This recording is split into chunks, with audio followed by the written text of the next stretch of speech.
Kian Wasuakme Etnakian Dana Sansangui Sanse.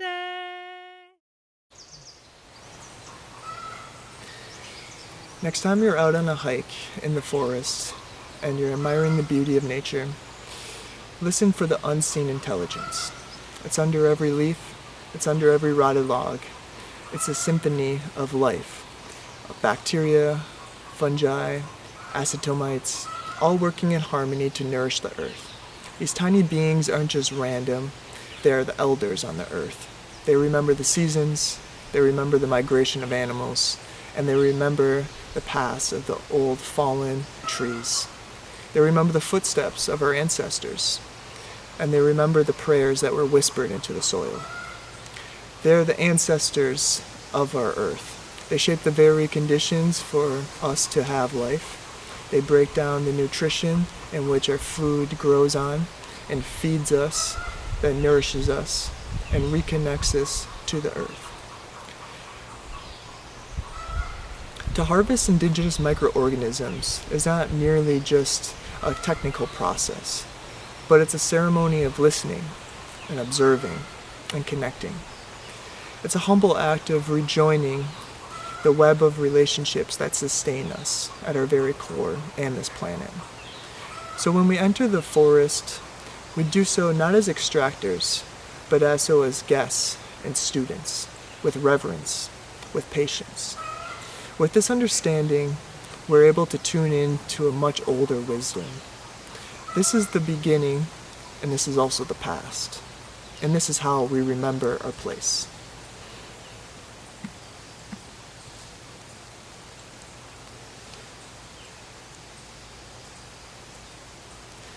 The practice of collecting indigenous microorganisms, referred to as IMO, comes from Korea, from a practice called Korean natural farming. It's a regenerative agricultural system developed in 1960s by Master Cho, Han Ki-Wai-yu, and later refined by his son, Young-sum Cho, who developed JADAM. This system emerged as a response to industrial agriculture, and it advocated for a return to low-input, low-cost, hyper-local, biological methods that harmonizes with the cycles of nature, rather than dominating them and destroying nature. At its core, IMO collection is a way of cultivating native microbial colonies and intelligence of the place by encouraging the growth of local fungi, bacteria, and acetomites, the organisms that had co-evolved with the environment over millennia. We restore the balance and fertility of depleted soils by incorporating that ancient wisdom into the destructed areas and rebuild those foundations from the ground up from our ancestors, the microbes in the forest. This is not just biology. This is not merely a technique for better crop yields, but it's reciprocity, and it's connecting with the ancestral wisdoms of our past. The forest floor is more than just a substance, but it's a living web of memory, communication, and vibration. Every microbial species plays a role in breaking down organic matter, cycling nutrition, providing root structures, and even producing symbiotic relationships to help with plants and trees and the forest connection. When we collect IMO, we're not merely extracting, but we're inviting. We're humbly asking the forest to help us share its wisdom and share its knowledge. We offer cooked wild rice as a bridge, a medium sacred to our people that can communicate with the microbial elders in the forest to help us come forward into a new light.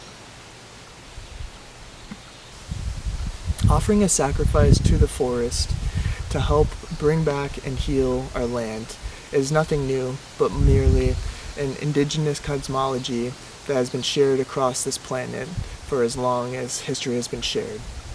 For the Anishaanabe people and the indigenous tribes of Turtle Island, the soil is not inert, but it's alive. It holds spirit, memory, and identity. This aligns deeply with the principles behind IMO collection.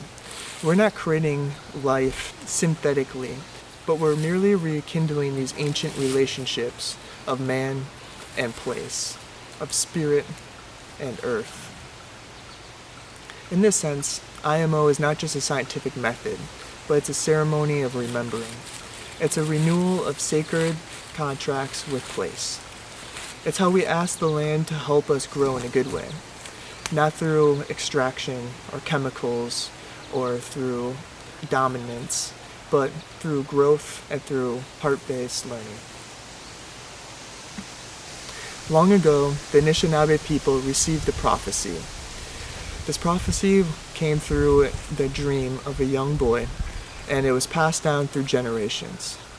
It foretold of a time of change, when the people would have to move from the east seaboard inland to find the place where food grew on water. Manuman is not just a food, but it's a relative, and it's considered to be a gift from the great creator, Gichiminitu. The Anishinaabe people treat manuman, or wild rice, as a ceremony, not a commodity. They harvest it with a canoe, with care and gratitude, never with greed. Manuman teaches us patience. It ripens slowly. It also teaches us resilience, as it survives cold winters, and it regenerates when left untouched. It grows in clean water where microbial colonies are intact, with balance and respect. And although we may not see it, but manuman brings with it a rich microbial signature, a vibrational pattern from the fingerprint of the Great Lakes itself. The roots that have bonded with the aquatic fungi and bacteria and surrounding the silts and water that harvests life and memory of this earth, that purify and protect and regenerate us. When we cook manuman and use it as a base for Indigenous Microorganism collection, we're not simply using it as bait, but we're offering it as a sacrifice for a sacred substance that can help carry us forward. Manuman has traveled with us through history. It hasn't just sustained our bodies, but it's also sustained our teachings. And when we place it in the forest floor as part of an IMO 1 collection, we're doing so in a sacrifice of reuniting two ancient wisdoms and bringing forth the rich microbial wisdom and ancestral knowledge that the forest has to offer to help us grow and thrive for future generations. This practice becomes more than a microbial science. It becomes a ceremony of invitation to the old alliances, to the ancestral microbes, and to the teachings of our past to help us bring forth a new life and reality for future generations beyond.